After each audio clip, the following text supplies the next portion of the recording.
Olá, meus queridos, estamos de volta com mais uma reflexão na Palavra de Deus. E hoje nós vamos compartilhar acerca de uma passagem que se encontra no Evangelho de Mateus, no capítulo 13, a partir do versículo 2 ao 8, que fala acerca do semeador, o semeador que saiu a semear. E observe que o semeador, quando ele sai para semear, ele não pega qualquer semente. Lógico que antes ele avalia, ele analisa, para que a sua colheita seja uma boa colheita. Mas tem um grande segredo aí, não depende só das sementes, mas também depende muito da terra. A semente até pode ser boa, mas se a terra não for boa, ela corre o risco de comprometer aquela plantação e aquela futura colheita. Então o semeador saiu a semear, e alguma dessas sementes que ele estava semeando caiu à beira do caminho, aonde vieram as aves e comeram aquelas sementes. Outras daquelas sementes caiu num terreno cheio de pedra, e ela até começou a germinar, saiu algumas folhas, mas quando veio o sol, secou. E do mesmo modo, algumas das sementes caiu num terreno cheio de espinho. Ela também começou a germinar, começou a crescer, mas chegou um ponto que os espinhos começaram a sufocar e ela não conseguiu cumprir o seu propósito.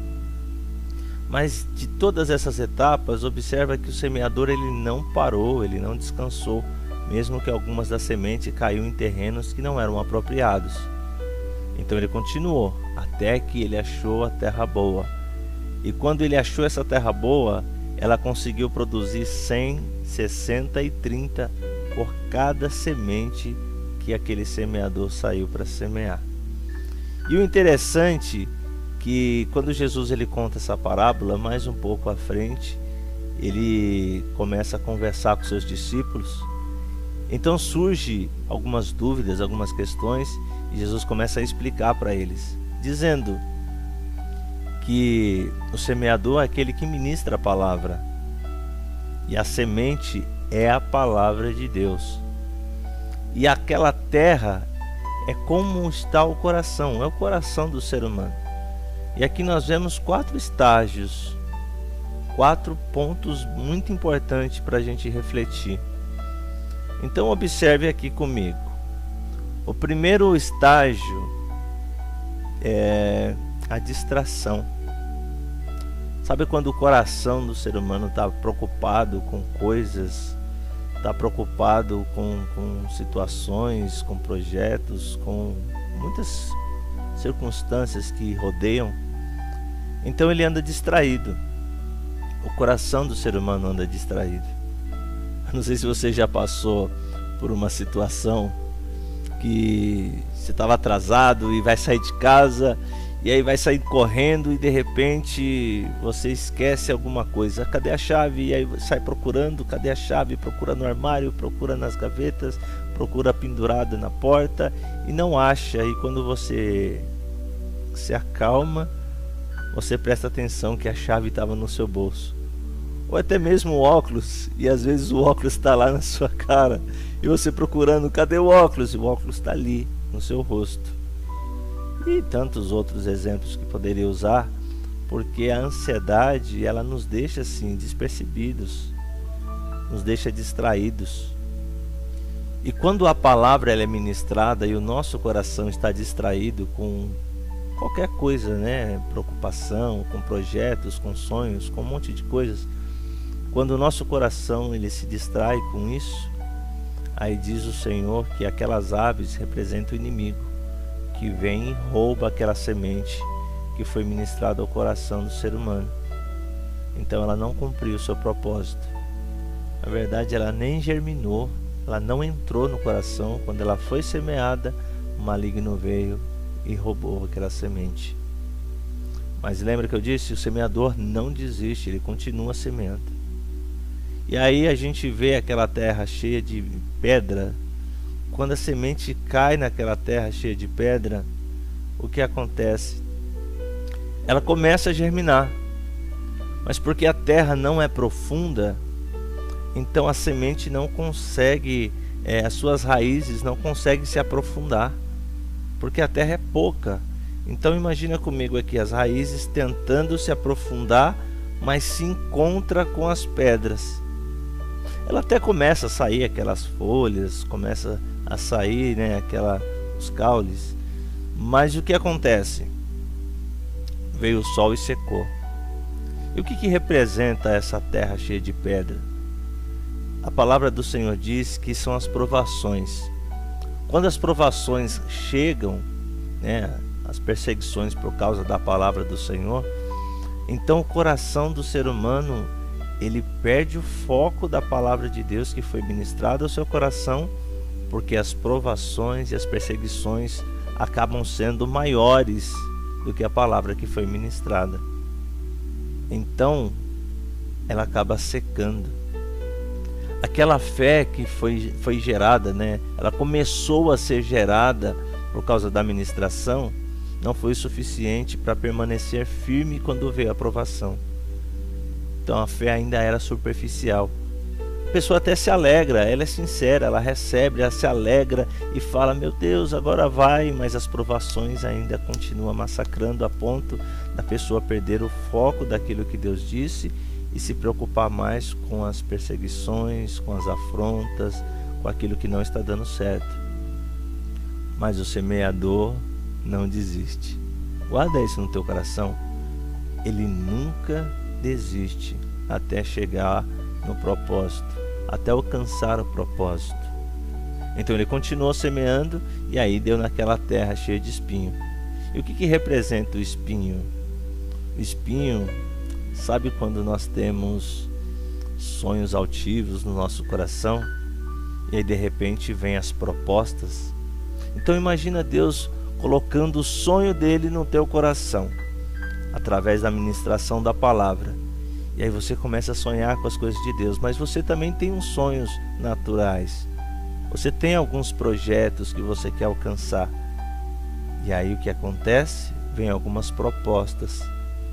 E essas propostas fazem você tirar o olho do propósito de Deus. Então o diabo ele vem com propostas. Lembra quando Jesus foi levado até a parte mais alta dos montes e Satanás mostra para ele os reinos da terra, a sua glória, e diz para ele assim: se você se prostrar e me adorar, eu te dou tudo isso. Agora observe comigo, qual foi o propósito de Jesus? Não era morrer numa cruz para, através desse sacrifício, perdoar os nossos pecados? Estava escrito, ele tinha que passar por isso. Esse era o processo. Ele não poderia pular, ele não poderia pegar atalhos, ele tinha que passar por isso. É sofrido, é doloroso, é triste, mas necessário. Necessário para que ele cumprisse, para que ele conquistasse aquilo que foi determinado. E tem coisas que eu e você nós precisamos passar. Então, para que nós chegamos até onde Deus planejou para mim e para você, até onde Deus sonhou, esse percurso, essa jornada, essa trajetória vai forjar a nossa estrutura, vai forjar o nosso caráter. Por isso que Deus tem um propósito, porque todas as coisas debaixo dos céus têm um propósito.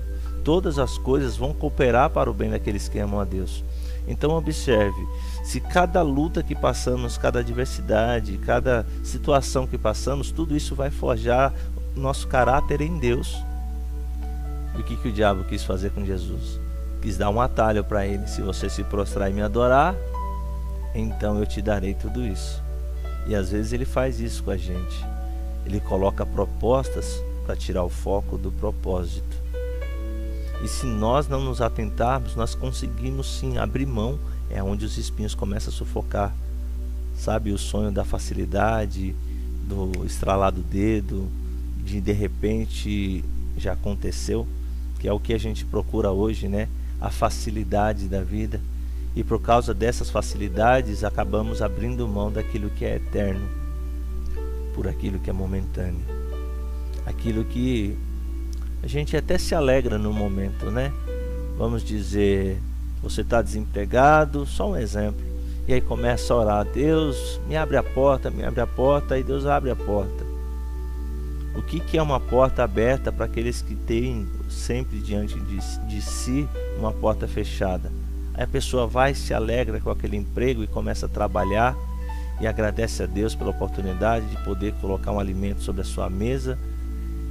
Mas vai passando os dias, vai passando o tempo, ele vai perdendo o foco do propósito, e aquilo que era uma bênção agora começa a se tornar peso. Isso é com todas as coisas, né? Um dia você compra um carro novo, e esse carro novo vai passando os anos, ele vai se tornando velho, e aí o brilho daquilo vai se perdendo, e aí o brilho das coisas novas que vão surgindo vão enchendo os olhos, e isso vai nos atraindo. E o diabo, ele sabe dessas coisas, então ele vai trazendo propostas daquilo que vai encher os nossos olhos, o nosso coração, fazendo com que a gente abra a mão do propósito de Deus na nossa vida. Mas se isso acontecer, eu quero dizer para você que o semeador continua insistindo, continua investindo, continua acreditando. Até chegar onde? Até chegar na terra boa, até chegar no último estágio. E como que eu chego nessa terra boa? Como que eu consigo chegar a esse ponto? É quando eu começo a olhar os processos que eu passei. Quando você começa a analisar a tua vida, né? Analise o homem a si mesmo. Quando você coloca a cabeça no travesseiro, quando você gasta um tempo de oração e começa a refletir na tua vida, então você percebe uma coisa, que por muito tempo você andou distraído. Então você se esforça para não se distrair mais. Aí você observa que Deus foi dando vitória dia após dia em muitas lutas. Aí você começa a observar que a próxima luta que vai vir, o mesmo Deus que te deu vitória lá atrás é o mesmo que vai te dar vitória agora. Então você começa a ter fé sobre a circunstância. Você começa a estar além das provações. Você sabe que é inevitável, que vai vir perseguições, que vai vir luta, que vai vir adversidade, mas o teu coração, por ele ter analisado, por ele ter refletido em tudo aquilo que Deus já fez por você, vai te trazer esperança por aquilo que ainda vai vir. Então você sabe que qualquer coisa que vier sobre você, se permanecer firme em Deus, então você vai vencer, porque em Deus nós somos mais que vencedores. Então você começa a observar também que as propostas que vêm, as propostas que o diabo traz para nós, são coisas passageiras, são temporais. Elas até alegram momentaneamente, mas aquilo vai se desgastar. Como Jesus já disse, a traça, o ferrugem vão corroer, ladrão vai roubar. Então a gente sabe que as coisas daqui da terra são perecíveis, ela tem prazo de validade, sabe? Aquilo que hoje enche os nossos olhos, amanhã pode não encher os nossos olhos de alegria ou de brilho. Então, refletindo em tudo isso, você deixa o teu coração preparado para a semente. E quando a palavra vem, o teu coração já está tratado de tanto que você refletiu, de tanto que você meditou. Então quando você recebe aquela palavra, o teu coração já está tratado, aí você recebe com alegria. E aí quando você absorve, já não tem mais pedra, já não tem mais espinho, já não tem mais distração. E o que acontece? Você começa a produzir. Aquela semente, ela vai germinando dentro de você, ela vai crescendo dentro de você, ela vai trazendo uma alegria, um refrigério, um renovo, um regozijo. Aí você vai pondo em prática cada palavra. E o mais interessante é que quando nós damos frutos, nós não damos para nós mesmos. Quando nós damos frutos, nós damos para servir os outros. Aí é exatamente aí onde você começa a trazer 100, 60 e 30 por 1. Porque quando nós nos alimentamos do Senhor, quando nós absorvemos a palavra, quando nós absorvemos a semente, ela cresce dentro de nós. E quando ela cresce, no tempo certo os frutos vão se manifestar. E esses frutos vão servir as nações, Esses frutos vão servir a tua casa, vai servir a tua família, vai servir a tua parentela, vai servir o teu bairro, vai servir a tua cidade, vai servir a tua nação. Então reflita nisso hoje, em nome de Jesus. Cuidado com as distrações, cuidado com as provações, com as provocações, com as dificuldades. Cuidado com as propostas, para ela não tirar o foco daquilo que o Senhor tem para você. Se você conseguir meditar em cada uma delas, eu tenho certeza que você vai chegar. Você vai conseguir chegar no último estágio, que é o teu coração aberto, puro, limpo diante de Deus. Então a glória do Senhor virá sobre a tua vida, virá sobre a tua casa, virá sobre a tua família, em nome de Jesus. Fique com essa meditação e, se possível, compartilhe com um amigo, compartilhe com uma pessoa que você mais quer bem nesse momento. E que o Senhor te dê a paz, que a glória do Senhor resplandeça sobre o teu rosto, que a glória do Senhor venha sobre ti e que Ele venha ter misericórdia de ti, que Ele venha ter misericórdia de nós, em nome do Senhor Jesus. Forte abraço e até a próxima. Tchau, tchau.